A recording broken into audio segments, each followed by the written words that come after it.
صاحب، آپ ہی کی طرف سے یہ کوٹ کی جا رہی ہے خبر کہ آپ اپنی جماعت سے بھی شاید تھوڑا سا آگے چلے گئے ہیں، آپ ان کو کہہ رہے ہیں کہ آئیے حکومت سازی کیجئے، بیٹھ جائیے ان کے ساتھ. آپ نہیں بیٹھیں گے تو حکومت نہیں بنے گی. دیکھیے میں یہ کہتا اچھا نہیں لگتا کہ ہم نہیں بیٹھیں گے تو حکومت نہیں بنے گی.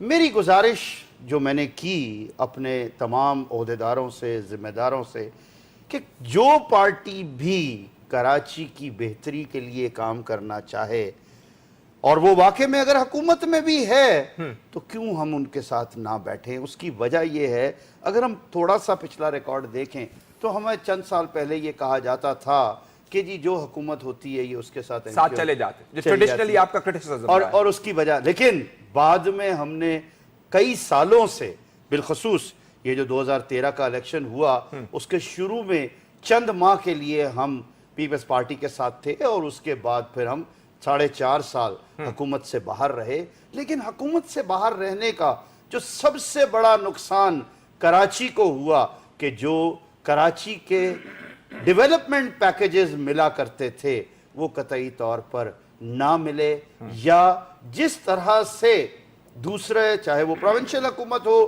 یا وہ فیڈرل حکومت ہو جس طرح سے کراچی کو دیکھ بھال کیا کرتی تھی وہ قطعی طور پر کراچی ان کی پرائیورٹی لسٹ پر نہیں رہا. میاں صاحب یہ تو وجوہات کی بات ہو گئی نا. دیکھیں یہ اصولی موقف آپ اپنا رہے ہیں یا موجودہ سیاسی صورتحال کو مد نظر رکھتے ہوئے آپ اپنی جماعت سے کہہ رہے ہیں کہ آئیے اور مل جائیے ان سے، کیونکہ آپ کی جماعت کہہ رہی ہے کراچی کے اندر پی ٹی آئی نے ہمارا مینڈیٹ جو ہے وہ چوری کیا. آپ لوگ کہہ رہے ہیں کہ جس قسم کی داندلی ہوئی. میری گزارش سنیے جی پلیز.